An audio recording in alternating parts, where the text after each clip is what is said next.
Bapa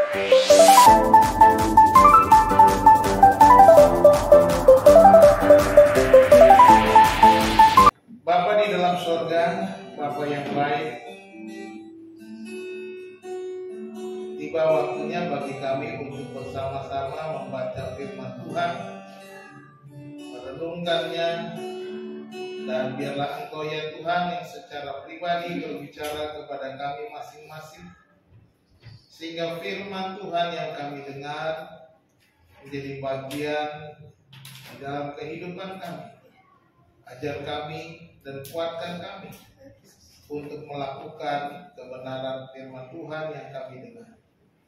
Berbicaralah kepada kami ya Tuhan, kami siap mendengar. Dalam nama Yesus Tuhan kami berdoa. Haleluya.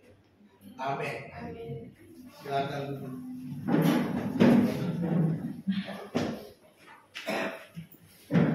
Salam semuanya.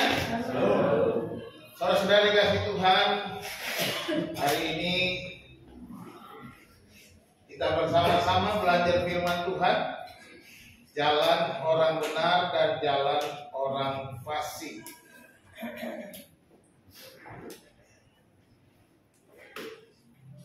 Saudara-saudara, bagaimanakah kehidupan kita di dalam kehidupan seharian kita? Apakah kita benar-benar sungguh-sungguh untuk hidup di dalam kebenaran, ataukah kita hidup dalam kefasikan?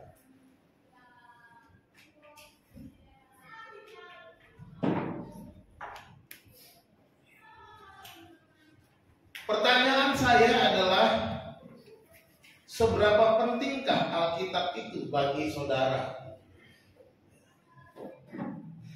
Seberapa penting firman Tuhan bagi kita masing-masing? Karena sebagai orang benar, pedomannya adalah firman Tuhan. Tanpa firman Tuhan, perjalanan kita akan tersesat. Sekalipun ada juga orang yang membaca Alkitab, ya, ada yang membaca Alkitab tapi juga tersesat karena pikirannya dikuasai oleh kedagingan, oleh pikirannya sendiri, bukan dikuasai oleh Tuhan. Apakah yang terjadi jika kita mengabaikan Alkitab? Cobalah mengingat kembali ketika kita berjalan sendiri tanpa firman Tuhan, dan bandingkanlah ketika saudara berjalan dengan firman Tuhan. Adakah perbedaannya yang saudara rasakan, saudara alami? Ada satu kesaksian yang saya dengar, orang yang berusaha berhenti untuk membaca Alkitab selama 10 hari.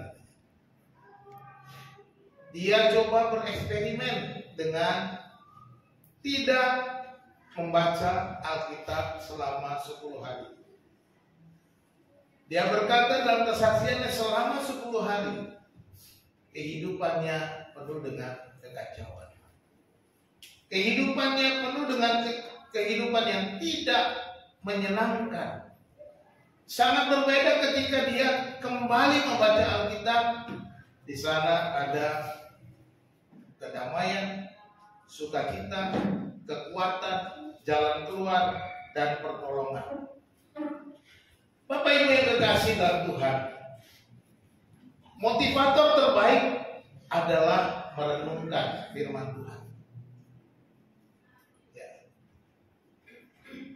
Saudara akan termotivasi atau tergerak untuk melakukan sesuatu yang berkenan, yang benar dengan merenungkan firman Tuhan. Jika seorang Kristen lalai membaca Alkitab, ia pun akan lalai memperhatikan hidup kekristenannya. Jadi kalau kita lalai, maka seperti katakan kesaksian seseorang tadi, dia pun lalai memperhatikan kehidupan kekristenannya. Oleh sebab itu mari kita bersama-sama belajar jalan orang benar dan jalan orang fasik ini dari kitab Mazmur pasal 1 ayat 1 sampai ayat yang ke-6. Mazmur 1 ayat 1 sampai 6, Mazmur yang sudah biasa kita baca, ya. Mari kita membaca secara berbalasan. Saya mulai baca ayat 1, saudara sekalian baca ayat 2 dan seterusnya, kita bergantian sampai ayat yang ke-6. Demikian firman Tuhan. Berbahagialah orang yang tidak berjalan menurut nasihat orang fasik, yang tidak berdiri di jalan orang berdosa, dan yang tidak duduk dalam kumpulan pencemooh. Tetapi yang sukaranya adalah Tuhan, dan yang berkata orang berdosa adalah. Ia seperti pohon yang ditanam di tepi aliran air, yang menghasilkan buahnya pada musimnya, dan yang tidak layu daunnya. Apa saja yang diperbuatnya berhasil. Bukan demikian orang fasik, mereka seperti sama di perkataan angin. Sebab itu orang fasik tidak akan tahan dalam penghakiman. Begitu pula orang berdosa dalam perkumpulan orang benar. Sebab Tuhan mengajar orang benar, tetapi orang fasik menuju kebinasaan. Amin. Haleluya. Saudara-saudara dikasih Tuhan, Mazmur pasal 1 ayat 1 sampai ayat 6 ini merupakan pedoman yang baik bagi kita supaya kita mengetahui apakah jalan kita benar atau tidak. Apakah kita berada dalam kesesatan dalam perjalanan, ataukah kita berada di jalan yang benar. Zaman sekarang kalau kita pergi kemana-mana, kita selalu bilang apa? Sherlock dong. Kita menggunakan Google Map. Suatu kali saya pergi pelayanan bersama istri dan anak-anak ke daerah Bogor, naik ke gunung. Pakai Google Map. Ikutin Google Map. Sampai kami ke tepi jurang. Dia bilang, Anda sudah sampai. Saya bingung, ada di mana? Saya mau untung saja ada satu pintu gerbang rumah yang saya bisa parkir putar balik untuk putar arah. Kalau tidak, saya berada di jalan kecil yang saya nggak tahu mau pergi kemana. Waktu beberapa tahun lalu di daerah Bogor, kita juga sudah pernah pergi ke sana, retret di Bogor itu ada Villa Daun ya, situ Daun. Sebelumnya saya pernah bersama-sama dengan saudara, saya diundang dalam suatu acara. Saya tersesat dengan Google Map. Ya. Terkadang kita mengikuti jalan yang salah, jalan yang keliru. Tetapi kita belajar hari ini tentang jalan orang benar dan jalan orang fasik. Dari ayat-ayat ini kita belajar yang pertama bahwa orang benar itu cinta akan firman Tuhan. Amin. Orang benar adalah orang-orang yang mencintai firman Allah. Orang benar adalah orang-orang yang kesukaannya adalah firman Tuhan. Dikatakan di dalam pasal 1 ayat 1 dan 2, berbahagialah orang yang tidak berjalan menurut nasihat orang fasik, yang tidak berdiri jalan orang berdosa, dan yang tidak duduk dalam kumpulan pencemooh. Tetapi yang kesukaannya ialah Taurat Tuhan, dan yang merenungkan Taurat itu siang dan malam. Jelas sekali di sini dia digambarkan sang pemazmur bagaimana hidup orang benar itu. Orang benar hidupnya berbeda dengan orang fasik. Dijelaskan di sana bahwa orang benar dan orang fasik sungguh berbeda, kontras jauh. Maka dikatakan orang benar itu dikatakan tidak berjalan menurut nasihat orang fasik. Ya. Digambarkan di sana, berbahagialah orang yang tidak berjalan menurut nasihat orang fasik. Artinya itu adalah orang yang benar, orang yang diberkati, orang yang berbahagia. Mereka tidak berjalan. Artinya mereka tidak mengikuti cara-cara orang fasik. Mereka tidak bersama-sama dengan orang fasik, tidak berjalan bersama-sama dengan orang fasik. Mereka tidak berjalan, aku tidak mau mengikuti cara, nasihat, petunjuk orang-orang fasik. Selain itu dikatakan mereka tidak berdiri di jalan orang setelah berjalan mereka tidak berdiri, ya. Lalu dikatakan mereka tidak duduk dalam kumpulan pencemooh. Ini menunjukkan gambaran satu ketika mereka ada nasihat orang fasik dan berjalan, lalu kemudian dia berdiri, artinya dia mulai ikut ambil bagian, ya. Mulai terlibat, dan kemudian duduk, artinya dia mulai mereka mendiskusi, kongko-kongko, ngobrol dan lain sebagainya. Ini kumpulan. Orang Yahudi biasanya suka duduk-duduk di pintu gerbang. Kalau orang Batak biasanya duduk-duduk di lapo, ngaku dia. Kan begitu ya. Orang Batak duduk-duduk di lapo. Beberapa tahun lalu 2011 saya pergi ke Pulau Nias pelayanan. Hebat orang Nias. Hari Minggu cari Tuhan. Enggak kerja kemana-mana, tapi habis hari Minggu, habis kebaktian kemana? Lapo juga di nongkrongnya. Ada rumah makan, mereka nongkrong juga di sana. Mereka tidak mau kerja apa-apa hari Minggu, katakan hari Sabat, hari Tuhan, tidak boleh kerja apa. Ya, mereka nggak kerja apa. Mereka tidak meladang, mereka tidak, tapi nongkrong di lapo boleh. Ya kan? Nah di sini digambarkan bahwa orang benar tidak lagi berkumpul dengan orang fasik yang disebut dengan kumpulan pencemooh, kumpulan yang kerjanya mencemooh, menyalahkan orang lain, kerjanya cuma mengkritisi tapi tidak bisa menghidupi apa yang dikritisinya. Ini sering kali terjadi. Ya. Yang paling banyak itu seperti gambaran penonton sepak bola, ya kan? Penonton sepak bola kan terus kiri. Yang ini tenang, bodoh kali, coba dari ke kiri. Dia bilang bodoh kali, padahal kalau dia main kakinya patah. Ya begitu, kalau penonton sepak bola kayak gitu. Taunya mengkritisi, taunya mau protes, taunya menyala-nyalakan pemain sepak bola. Wah begini begitu dah loh. Komentatornya jago kalau penonton sepak bola. Ya. Tapi kalau bersuruh bermain sepak bola, dia nggak bisa menggiring bola, ketinggalan terus. Dia kejar bola nggak pernah dapat bola.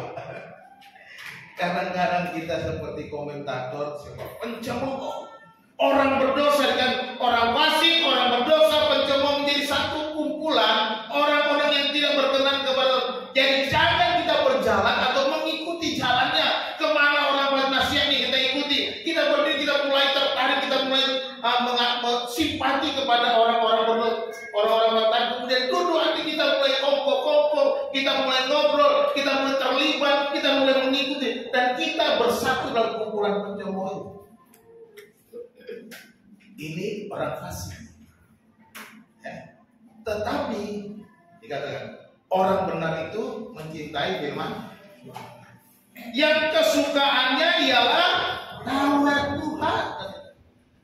Orang benar kesukaannya adalah Taurat Tuhan. Taurat itu ketika pemazmur berbicara Taurat, ia berbicara juga tentang 5 hukum Taurat. 5 kitab Taurat. 5 kitab Taurat apa? Kejadian, Keluaran, Imamat, Bilangan. Kok ada ulangan? Ada ulangan ya? Bingung dia. Ada ulangan benar nggak? Kenapa ulangan? Ada ujian apa? Ulangan anak sekolah? Ada kitab ulangan ya, jangan bingung. Jadi Kejadian, Keluaran, Imamat, Bilangan. Memang umat berbicara tentang Taurat, artinya apa? Hukum-hukum Tuhan. Tetapi juga dalam Perjanjian Lama berbicara hukum Taurat, berbicara seluruh kitab Perjanjian Lama pada waktu itu. Ya, kalau di sini Pemasmur waktu itu belum ada Perjanjian Lamanya, ya kan? Berbicara kitab-kitab yang sudah ada, kitab-kitab Musa. Karena itu pegangan mereka pada waktu itu, pada waktu si Pemasmur. Berbicara tentang hukum Tuhan, ada hukum-hukum Tuhan, aturan-aturan Tuhan, rencana Tuhan, kehendak Tuhan, kemauan Tuhan, apa yang Tuhan kehendaki bagi umatnya ada dalam hukum Tuhan. Jadi artinya seorang yang benar adalah orang yang cinta akan peraturannya Tuhan. Ya. Kalau kita baca hukum Tuhan kan banyak aturan kan. Orang yang cinta peraturannya Tuhan. Jadi kalau kita mau menjadi orang yang benar, kita harus mau diatur. Jangan kita hidup semau gue. Jangan hidup kita mau kita sendiri, melangkah menurut keinginan kita, daging kita, sehingga kita tidak bisa diatur. Kita harus mengikuti aturan Tuhan. Aturan Tuhan apa? Saudara bisa baca sendiri. Saudara sudah banyak baca aturan Tuhan. Tapi saudara jangan sampai aturannya itu tidak dilaksanakan. Ya. Aturan-aturan yang Tuhan sudah tetapkan, lakukan. Jangan menjadi sebuah tulisan saja atau buah pikiran saja di dalam hati kita tanpa ada perbuatan. Yakobus bilang, orang yang mendengar firman dan tidak melakukannya sama seperti apa? Orang yang mengamat dan mengikuti mukanya di depan cermin. Hendaklah kamu menjadi pelaku firman dan jangan hanya menjadi pendengar saja. Jadi orang yang cinta kesukaannya ialah Taurat Tuhan itu bukan berarti kesukaannya dia suka tapi nggak mau melakukan. Orang yang suka pasti mau melakukan. Yang kesukaannya ialah Taurat Tuhan dan yang merenungkan Taurat itu siang dan malam. Mulailah merenungkan Taurat itu siang. Kenapa? Karena dia suka firman Tuhan, dia suka aturan Tuhan, dia suka kehendak Tuhan, dia suka rencana Tuhan. Maka itu menjadi perenungannya tiap-tiap jam, tiap-tiap waktu. Makanya kan siang dan malam. Di sini bukan merenungkan firman Tuhan siang dan malam, bukan berarti saudara di dalam kamar terus baca Alkitab, bukan. Bukan itu. Tetapi ketika engkau menghadapi masalah, apakah firman Tuhan itu kau renungkan untuk mengambil keputusan atau tidak? Ketika engkau memilih, misalnya contoh, anak sekolah, ketika dia mau bercita-cita, mau melangkah, melanjutkan studinya, apakah dia merenungkan firman Tuhan mana yang terbaik? Ini menjadi penting. Contoh lain, ketika dia kemudian mencari jodoh, menemukan teman hidupnya, ya apakah dia renungkan firman Tuhan untuk menetapkan inikah jodohku Tuhan? Ada. Jangan sampai salah jodoh. Zaman sekarang banyak orang salah jodoh. Contohnya LGBT, salah jodoh kan? Salah jodoh. Laki-laki dengan laki-laki, perempuan dengan perempuan, itu salah jodoh. Jelas 100% salah. Jangan sampai ada laki-laki menikah dengan laki-laki, perempuan dengan perempuan. Nggak ada. Allah menciptakan laki-laki dan perempuan. Ini katanya saya dengar di Jakarta mau bikin pertemuan LGBT. Waduh, bahaya, ya kan? Nah kalau kita tidak pegang, tidak pegang firman Tuhan, kita bisa jatuh, ya. Apalagi orang yang pemalu-pemalu itu akhirnya dirayu sesama jenis, terpengaruh, akhirnya menjadi rusak, bahaya. Itu artinya banyak hal yang kita merenungkan Taurat Tuhan. Ketika saudara bergaul dengan teman-teman saudara, diajak ikut narkoba, coba ini enak, nanti kamu bisa seperti di surga katanya. Loh, semua orang kan pengen ke surga. Coba siapa tahu bisa merasakan surga. Jangan coba-coba. Ya. Jadi orang yang merenungkan Taurat Tuhan itu siang dan malam itu bagaimana kita, sikap kita merenungkan setiap kesempatan, setiap keputusan yang kita ambil berdasarkan firman Tuhan. Apakah ini melanggar firman Tuhan? Apakah ini sesuai kehendak Tuhan? Kita akan merenungkan yang berdasarkan firman Tuhan. Makanya dia harus suka, cinta firman Tuhan. Nah, kalau nggak suka dan tidak cinta firman Tuhan, nggak bakalan bisa merenungkan firman Tuhan.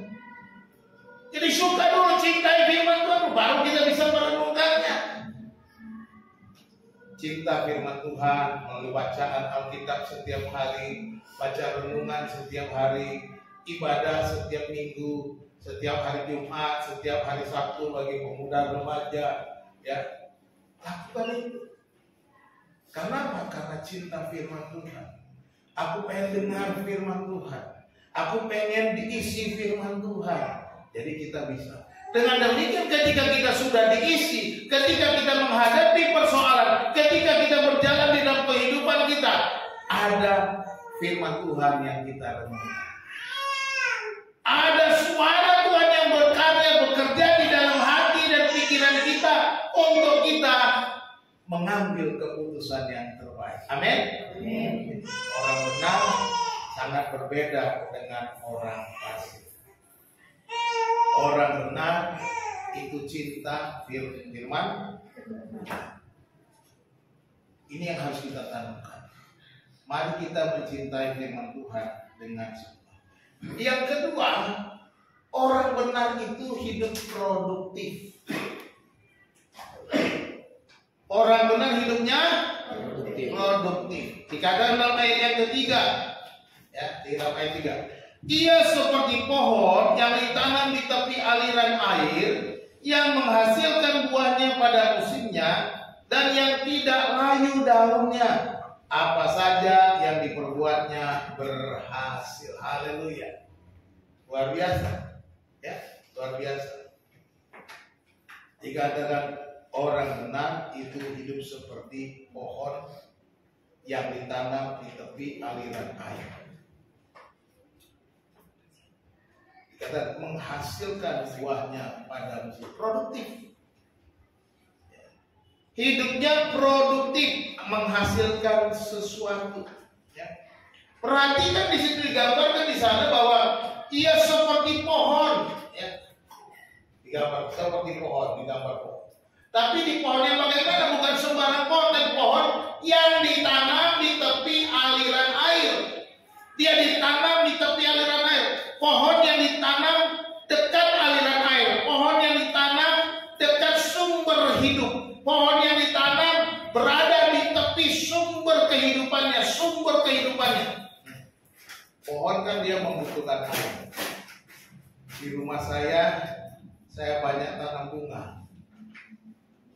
Tanpa disengaja di pot bunga saya tumbuhlah pohon cabai. Karena saya lihat cabainya bagus dan mulai berbuah, saya pun siram-siram, buahnya mulai banyak. 2 hari kami pergi retret hamba Tuhan ke puncak, pulang, layulah cabainya daunnya. Akhirnya saya pulang, saya buru-buru siram, dan puji Tuhan masih bisa hidup, cabainya segar kembali. Ya. Ini menunjukkan apa? Bahwa cabai ini perlu air. Pohon ini bukan perlu air. Kalau nggak ada air, dia habis. Kalau terlambat sampai 1 hari lagi, mungkin sudah kering daunnya. Cabainya juga sudah tidak bisa dipakai lagi. Sudah busuk. Padahal sudah banyak sekali cabainya. Dia ditanam di tepi aliran air. Kalau tidak ada air, pohon itu akan mati. Ini artinya bahwa dia tidak berkekurangan. Ya. Orang benar tidak akan berkekurangan. Amin. Katakan kepada temanmu sebelah, orang benar tidak berkekurangan. Pegang baik-baik. Karena tadi sudah jelas, orang benar cinta firman Tuhan, ya kan? Ini pertama langkahnya. Karena dia cinta firman Tuhan, dia tidak kekurangan. Karena apa? Dia ada di tepi sumber hidup. Sumbernya apa? Firman Tuhan. Firman Tuhan itu. Kita perlu firman Tuhan. Tanpa firman Tuhan kita bisa mati. Ya? Jadi kita nggak akan kekurangan karena kita punya sumber hidup, yaitu Tuhan Yesus. Tuhan Yesus. Akulah kebangkitan dan hidup, kata Yesus. Barang siapa percaya kepadaku, ia akan hidup walaupun dia sudah mati. Luar biasa. Yohanes pasal, nggak tahu kan? Pasal 11 ayat 25. Karena nggak baca, nggak dihafal, itu harus. Makanya cinta firman Tuhan, ya. Jadi kita tidak berkekurangan, ada janji kita punya sumber hidup, kita di tepi aliran air, airnya sudah ada, air yang sudah tersedia, dan kita tidak kekurangan sumber kehidupan, kita tidak kekurangan air. Akan hidup segar. Makanya kan yang menghasilkan buahnya pada musimnya. Menghasilkan buahnya pada musimnya. Kalau sudah musim, berbuahlah dia. Ya. Memang zaman sekarang ada sudah karena pupuk-pupuk segala macam, nggak pakai musim lagi bisa berbuah terus. Ya kan? Ya. Makin canggih orang sekarang kan. Tapi ini gambaran pohon yang alamiah. Kalau zaman dulu memang ada musim-musim. Musim buah mangga, musim buah ini dan lain sebagainya, orang-orang musim rambutan, ya. Ada musimnya. Waktu saya kecil, ya, di kota Pangkalan Berandan itu dekat dengan kota Binjai. Jadi kalau di Binjai itu terkenal dengan rambutan binjai yang lekang, melotok kalau mesti dibilang. Rasanya manis, besar, kulitnya tebal, enak. Ya, itu rambutan binjai. Dan itu kalau sudah musim, sepanjang jalan raya dari Tanjung Pura ke Binjai itu tukang rambutan semua, jualan rambutan. Dan memang musim rambutan, ya kan? Demikian juga, tapi kita belajar di sini bahwa orang percaya, orang benar, dia selalu menghasilkan buah pada musimnya. Kita tidak akan pernah tidak menghasilkan. Kita selalu produktif. Kita menghasilkan sesuatu, artinya kita harus atau selalu menjadi berkat bagi orang sekitar kita. Berbuah kan berarti jadi berkat kan? Orang lain bisa petik buahnya, menikmatinya. Ini artinya kita bisa menjadi berkat. Orang-orang yang cinta firman Tuhan tadi, dia tidak pernah kekurangan, dia bahkan menjadi berkat, berbuah. Dan orang-orang bisa menikmati buah-buahnya. Orang bisa menikmati kebaikan yang dihasilkan oleh orang benar itu. Menjadi berkat, produktif tiap tahunnya. Tidak ada hari tanpa menjadi berkat. Ini yang diajarkan Firman. Jadi kalau kita tidak menjadi berkat, pertanyaan besar di dalam kehidupan kita. Kok aku nggak bisa jadi berkat? Berarti engkau tidak tinggal di tepi aliran air. Berarti engkau tidak cinta firman Tuhan. Bagaimana mau berbuah? Nggak ada airnya, ya kan?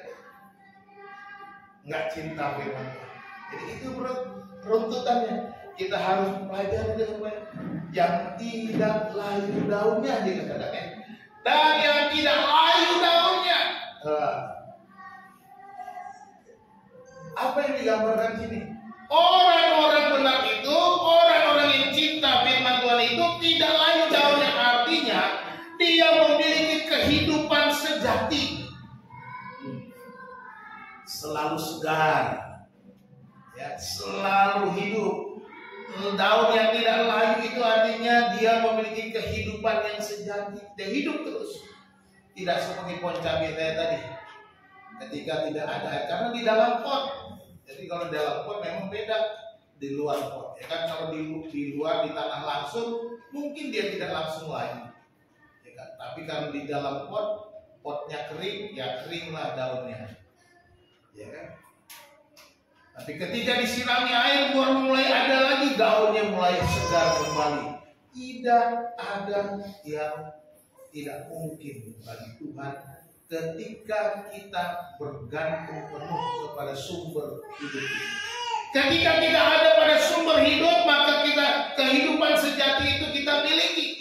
Kehidupan sejati di dalam Yesus Kristus kita miliki. Kehidupan sejati kita memiliki kesegaran, kita memiliki gairah hidup, kita bisa melayani Tuhan. Tidak pernah layu daunnya. Ada gairah untuk melayani. Kalau saudara tidak punya gairah untuk melayani, pertanyaan besar juga, mengapa? Karena tidak tinggal di tepi aliran air. Harusnya ketika diminta melayani, bersemangat, bergairah.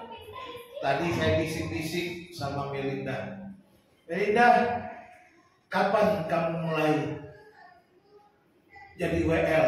Nanti Opung jadwalkan. Dia mikir, deg-degan.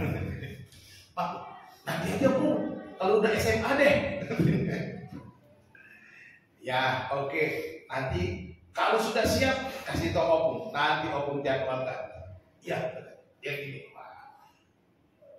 Dia siap melayani. Jangan takut melayani. Ya kan? Karena apa? Ada firman Tuhan yang mengatakan jangan takut. Kalau kamu udah mulai melayani, jangan tunggu SMP pun nggak apa-apa sih. Saya juga dari SMP melayani Tuhan. Ya. Dari SMP saya itu udah guru sekolah minggu, ngajar sekolah minggu. Saya kelas 3 SMP itu kalau di HKBP CD. Nah, saya kemudian resmi jadi guru sekolah minggu. Sebelum CD, saya menjadi guru pendamping sekolah minggu. Masih SMP kelas 2 sudah pendamping guru. Ya, saya melayani. SMP udah WCD, kemudian di HKB kan harus ada syaratnya kan, nggak bisa asal-asalan. Akhirnya saya melayani jadi guru sekolah minggu. Nggak takut. SMA, kemudian saya lebih aktif lagi SMA, melayani di SMA. Ikut persekutuan doa, melayani teman. Bahkan saya beranikan diri untuk bawa renungan. Bagaimana saya bawa renungan? Saya rajin pergi kebaktian, kakek di mana-mana. Saya catat semuanya khotbah-khotbah. Ada yang menarik saya catat. Tadi kalau saya buat renungan suruh khotbah, saya khotbahin catatan saya. Jadi kalau saya dengar pendeta Yusuproni khotbah, saya khotbahin khotbahnya pendeta Yusuproni. Saya dengar pendeta Stephen Tong khotbah, saya khotbahin khotbahnya pendeta Stephen Tong. Jadi saya nggak mungkin salah. Udah dikhotbahin pendeta yang benar kan gitu. Caranya begitu. Jadi saya nggak pusing dengan bagaimana orang saya masih SMA, saya nggak tahu bagaimana menggali Alkitab, belum pernah belajar. Saya hanya mencatat khotbah-khotbah para pendeta yang saya dengar, dan saya diberkati sama saya membagikannya kepada orang lain. Saudara-saudara dikasih Tuhan, tidak layu daunnya, bergairah, segar selalu, semangat selalu, hidupnya benar-benar melayani Tuhan, hidupnya diberi untuk Tuhan. Jangan loyo, jangan layu, belum apa-apa, nanti aja Pak, tunggu kapan? Tunggu Tuhan panggil. Enggak sempat. Nanti kalau sudah Tuhan panggil, kenapa kau nggak melayani aku? Ya Tuhan, maafkan aku. Kan begitu. Jadilah orang benar yang tidak layu daunnya, memiliki hidup sejati, gairah melayani Tuhan. Dan dikatakan di sini, apa saja yang diperbuatnya berhasil. Katakan haleluya. Sekarang kita katakan, apa saja yang kuperbuat berhasil. Katakan, apa saja yang kuperbuat berhasil. Katakan amin. Kita akan berhasil dalam segala apa yang kita lakukan, Bapak. Kita tidak pernah gagal sebab Allah kita tak pernah gagal. Karena firman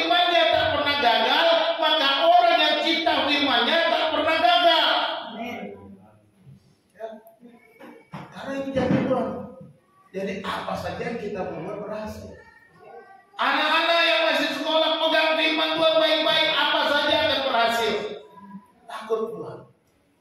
Ya. Makanya penting sekali firman Tuhan ini. Inilah kehidupan orang benar. Apa saja yang diperbuatnya berhasil, dia tidak pernah gagal di dalam kehidupan. Kehidupannya selalu produktif. Dia mengalami sukses. Dia mengalami sukses. Walaupun mungkin saja perjalanannya berat, perjalanannya terseok-seok, perjalanannya naik turun, perjalanannya jatuh bangun, tetapi orang percaya yang terus bangkit, dia akan berkemenangan. Katakan amin. Perjalanannya nggak mudah. Emangnya mau jadi sarjana mudah? Enggak. Ya belajar, kuliah dulu, ikut ujian, kan gitu. Kalau nggak mau ujian, mau lulus nggak? Ya nggak lulus. Perjalanan karir pekerjaan kita juga sama. Nggak semudah yang kita pikirkan, kita harapkan. Kita harus berjuang, bekerja dengan baik, dengan disiplin, dengan taat, dengan setia, loyal kepada perusahaan, maka kita akan mengalami karir yang naik. Tapi jangan lupa, di balik semuanya itu cinta firman Tuhan. Lakukan tugasmu sebagai seorang pekerja, sebagai seorang pelajar, sebagai orang tua. Lakukan semua itu dengan benar, maka apa saja yang diperbuatnya berhasil. Ini janji Tuhan, bukan janji saya. Ya, saudara kalau komplain jangan komplain sama saya, komplain sama Tuhan.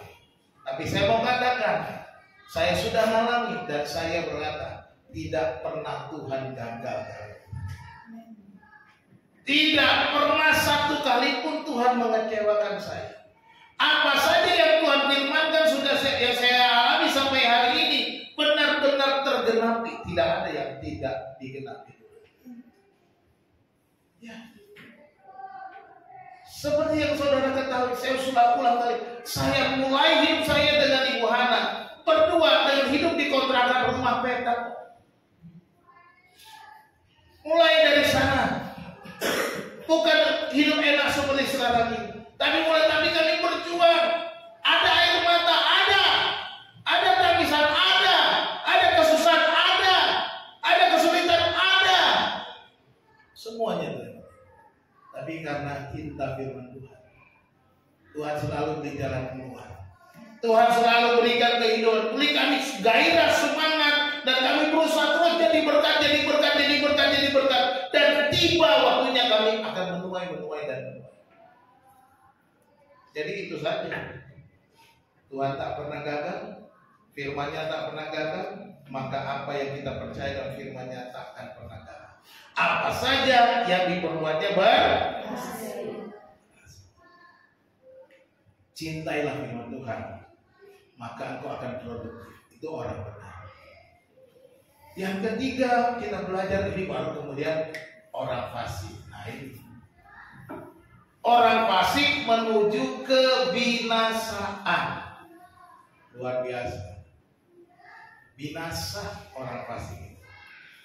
Kita mungkin lihat orang fasik kok hidupnya enak. Pemazmur masuk 37, masuk 73, wah, orang fasik hidupnya enak. Kalau kita lihat orang di luar, enak banget. Tapi kata Tuhan, sebentar lagi dia tergelincir. Nah di dalam Mazmur pasal 1 itu dikatakan, sebab itu orang fasik tidak akan tahan dalam penghakiman. Dia akan menghadapi penghakiman. Begitu pula orang berdosa dalam perkumpulan orang benar. Orang berdosa tidak tahan dalam kumpulan orang benar. Sebab Tuhan mengenal jalan orang benar, tetapi jalan orang fasik menuju kemana? Binasa. Yohanes 3 ayat 16. Mari kita ucapkan bersama-sama. 1, 2, 3. Karena begitu besar kasih Allah akan dunia ini, sehingga Ia telah mengaruniakan anaknya yang tunggal Tuhan kita, supaya setiap orang yang percaya kepadanya tidak binasa, melainkan beroleh hidup yang kekal. Orang yang percaya Yesus tidak binasa. Orang tidak percaya Yesus Binasa. Jelas sekali. Orang fasik adalah orang yang tidak mau percaya kepada Yesus Kristus. Orang fasik adalah orang yang menolak Yesus Kristus sebagai Tuhan dan juru selamatnya. Orang fasik adalah orang-orang yang menuju kepada jurang kebinasaan. Ini firman Tuhan. Tuhan mengenal jalan orang benar, tetapi jalan orang fasik menuju kebinasaan. Akhir hidup orang fasik sudah jelas. Digambarkan di situ, orang fasik tidak tahan dalam penghakiman. Bahwa orang fasik akan dihakimi dan mereka tidak tahan karena penghakiman bagi mereka berat. Penghakiman bagi mereka sudah jelas. Penghakiman bagi mereka adalah penghukuman. Ya. Bagi orang fasik penghakiman adalah penghukuman. Bagi orang benar penghakiman adalah apa? Kita dihakimi kan? Dihakimi. Tapi penghakiman bagi orang benar adalah berkat mendapatkan upah. Nah itu dia bedanya. Kita diadili, dihakimi, tetapi orang benar penghakiman itu mendapatkan upah. Tidak masing-masing mendapatkan upah bagian kita karena kita sebagai orang benar. Dan dikatakan tadi, tidak binasa melainkan beroleh hidup yang kekal. Tetapi orang fasik menghadapi penghakiman mereka ketakutan karena penghakiman bagi mereka adalah sebuah hukuman. Bedanya di situ. Kita yang percaya tidak lagi dihukum, tidak mengalami hukuman lagi. Jadi tetapi kita mengalami berkat, mendapatkan pahala, ya, hadiah, upah dari Tuhan. Tetapi orang-orang fasik akan mengalami penghakiman, yaitu penghukuman, yaitu neraka yang kekal. Mereka akan dihakimi, mereka akan mendapat penghukuman yang setimpal dengan perbuatan mereka. Jadi beda sekali. Orang akhir orang fasik itu penghakiman, hukuman. Yang kemudian dikatakan begitu pula orang berdosa dalam perkumpulan orang benar nggak tahan. Orang berdosa dalam perkumpulan orang benar tidak akan tahan. Ya. Orang berdosa dalam perkumpulan orang benar nggak tahan. Sekarang pertanyaan buat kita yang nggak tahan atau dia yang nggak tahan? Hati-hati. Kalau kita yang nggak tahan, berarti di lingkungan saudara itu kumpulan orang fasik, maka jangan duduk di kumpulan orang fasik. Tapi kalau orang fasik di kumpulan orang benar, dia nggak tahan. Ya, maka beda kan? Kalau saudara yang nggak tahan, berarti saudara sedang duduk dalam kumpulan orang fasik. Kalau dia yang nggak tahan, berarti ini kumpulan orang benar. Gitu. Jadi dia tidak akan tahan. Jadi ini orang fasik, hidup orang fasik itu tidak penuh dengan damai, penuh kegelisahan, penuh dengan berbagai macam tekanan. Tidak ada damai sejahtera, tidak ada sukacita karena ketakutan. Hidup dalam ketakutan. Apakah kita sebagai orang percaya hidup dalam ketakutan? Apakah sebagai orang percaya tidak ada sukacita, tidak ada damai sejahtera? Apa yang saudara takutkan? Pak, saya takut Pak. Nanti saya bagaimana Pak? Saya takut Pak. Saya sakit, kalau saya mati bagaimana? Loh, nggak usah ditakutkan. Pak, saya takut Pak. Cukup nggak uang saya biaya anak-anak saya? Sekarang saya begini, anak saya banyak. Kira-kira bisa nggak Pak? Sudah baca tadi. Anda orang benar atau orang fasik? Kalau orang benar, tenang saja. Anda akan produktif. Anda akan berhasil. Anda akan bergairah. Tidak ada dong. Tapi orang fasik hidup dalam ketakutan. Dikatakan, digambarkan sebelumnya, ia seperti sekam ditiupkan angin, gak ada isi. Orang fasik itu sekam yang ditiup, gak berisi sama sekali. Ya. Jadi kita lihat di sini, kalau kita orang benar, tidak perlu takut, tidak perlu khawatir, tidak perlu gelisah, tidak perlu kehilangan sukacita dan damai sejahtera, karena ada Yesus bersama kita. Ada Tuhan yang menguatkan kita, ada Tuhan yang menopang kita, ada Tuhan yang memelihara hidup kita, ada Tuhan yang memberikan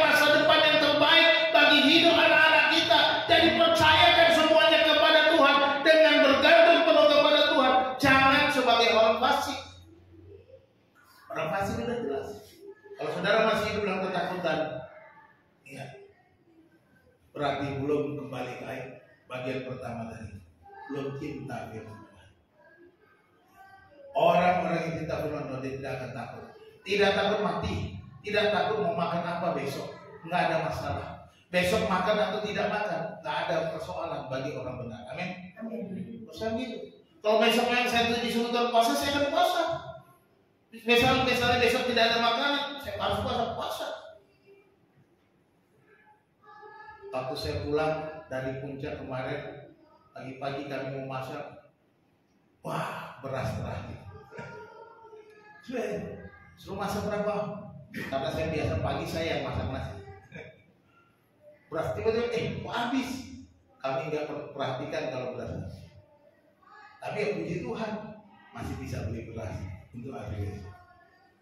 Artinya kita nggak perlu khawatir. Tuhan sudah menyiapkan segala sesuatu. Dikatakan Tuhan mengenal jalan orang benar. Jalan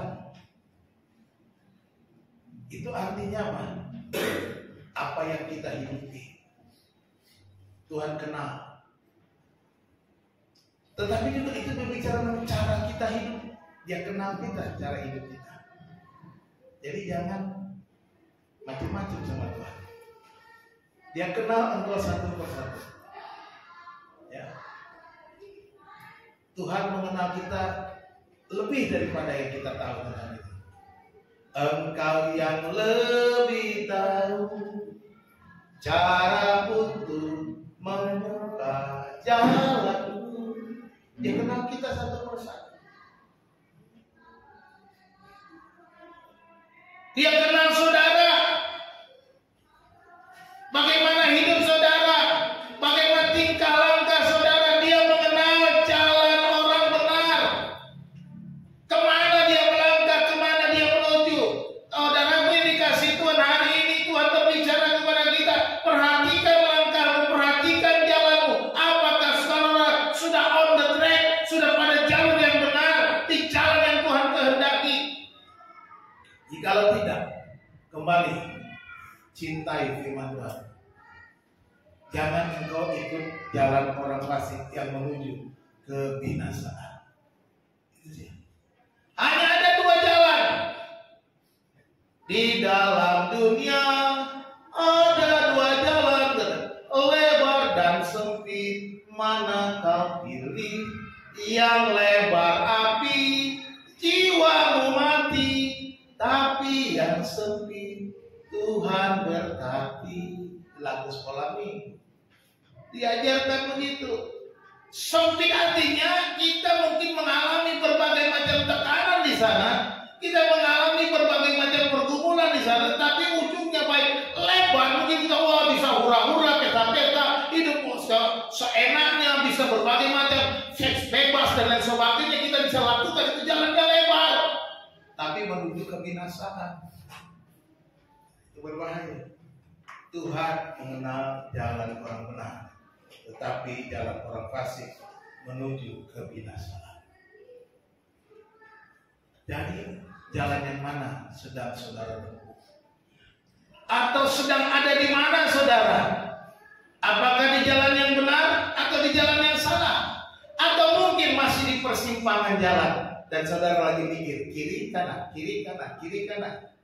Saudara pilih yang ini. Pegang firman Tuhan dulu, baca Alkitab, cintai firman Tuhan, maka kau sudah salah pilih jalan. Kesimpulan, jalan orang benar dan jalan orang fasik. Jalan orang benar, ya kan, mencintai firman, mencintai firman Tuhan. Orang yang mencintai firman Tuhan, jangan lupa. Ambillah waktu merenungkan firman Tuhan tiap-tiap hari. Pak, bosan Pak baca Alkitab. Bagaimana saudara mau dapat air yang segar? Pagi ini saudara nggak baca firman Tuhan, saudara belum apa-apa sudah loyo nanti. Daunnya mulai layu. Ya kan gitu. Tapi kalau saudara baca firman Tuhan, saudara sudah seperti cabai saya yang disirami air tadi. Ya. Kemudian orang benar itu hidupnya produktif, hiduplah produktif. Jadilah berkat bagi setiap orang di sekeliling kita. Ya. Jadi berkat, jangan lupa berbagi, jangan lupa jadi berkat. Jangan bilang, Pak, bagaimana saya mau jadi berkat? Saya hidup aja udah susah. Jangan pikir susahmu. Menjadi berkat itu tidak memikirkan aku masih susah, tapi aku mau memberi, itu saja. Hidupku ada dalam rancangan Tuhan. Jadi jangan berpikir kalau kita mau memberi berbagi itu tunggu kaya raya, tidak. Berbagi saja.